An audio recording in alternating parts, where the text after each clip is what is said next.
Yes guys, आज हम पढ़ेंगे शीत युद्ध क्या है।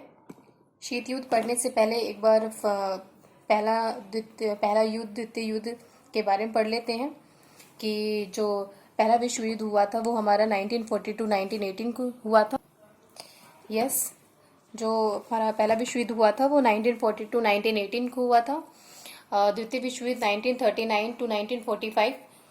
पहला विश्व युद्ध जो हुआ था उसने विश्व को दहला दिया था, और जो दूसरा विश्व युद्ध हुआ था इस युद्ध में बड़े पैमाने पर जन हानि और धन हानि हुई थी।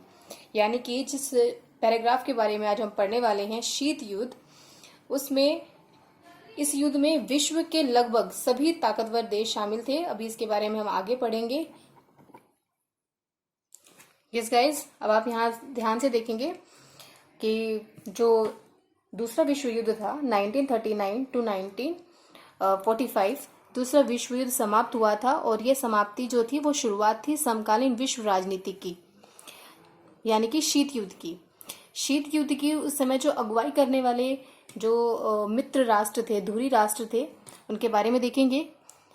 1945 को मित्र राष्ट्र और धुरी राष्ट्र, मित्र राष्ट्र की जो अगुवाई करने वाले जो देश थे, जो अभी हमने पढ़ा कि इस युद्ध में, शीत युद्ध में सभी ताकतवर देश शामिल थे। उसमें अमेरिका, सोवियत संघ, ब्रिटेन, फ्रांस, और धुरी राष्ट्र की अगुवाई करने वाले जो देश थे, जर्मनी, इटली और जापान शामिल थे। बात करते हैं शीत युद्ध की कि शीत युद्ध का असर कहाँ कहाँ दिखाई दिया, किन किन हिस्सों में दिखाई दिया। अगर हम एशिया की बात करें तो दक्षिण पूर्व एशियाई में भी शीत युद्ध का असर दिखा। उसमें भी शीत युद्ध के काफ़ी दक्षिण पूर्व एशियाई के साथ साथ चीन, बर्मा में भी शीत युद्ध का असर देखने को मिला। अगर हम बात करें कि शीत युद्ध का असर भारत के कौन कौन से हिस्सों में देखने को मिला, तो शीत युद्ध का असर भारत के पूर्वोत्तर के कुछ हिस्सों में शीत युद्ध का असर देखने को मिला, कि शीत युद्ध के हिस्सों में भी शीत युद्ध का असर देखने को मिला। अब हम बात करते हैं कि जब 1945 शीत युद्ध की, द्वितीय विश्व युद्ध की समाप्ति हुई थी और शीत युद्ध की शुरुआत हुई थी। कैसे शीत युद्ध की शुरुआत हुई? जब अमेरिका ने अगस्त 1945 में जापान के 2 शहर हिरोशिमा और नागासाकी पर परमाणु बम का क्या किया था? आक्रमण किया था। परमाणु बम गिराए थे जापान। जब परमाणु बम गिराए गए तो जापान ने घुटने टेके।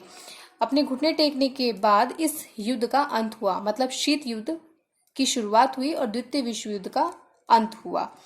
तो ये इस तरह से इस पैराग्राफ में पूरी कोशिश की है मैंने आपको अच्छे से समझाने की, बताने की, और ये इंपॉर्टेंट भी है। क्वेश्चन भी आते हैं बहुत अच्छे तरीके से, इसमें बहुत अच्छे अच्छे क्वेश्चन आते हैं, और आप चाहें तो इन्हीं सब पॉइंटों का इस्तेमाल करके अपना आंसर बहुत ही बखूबी तरीके से दे सकते हो।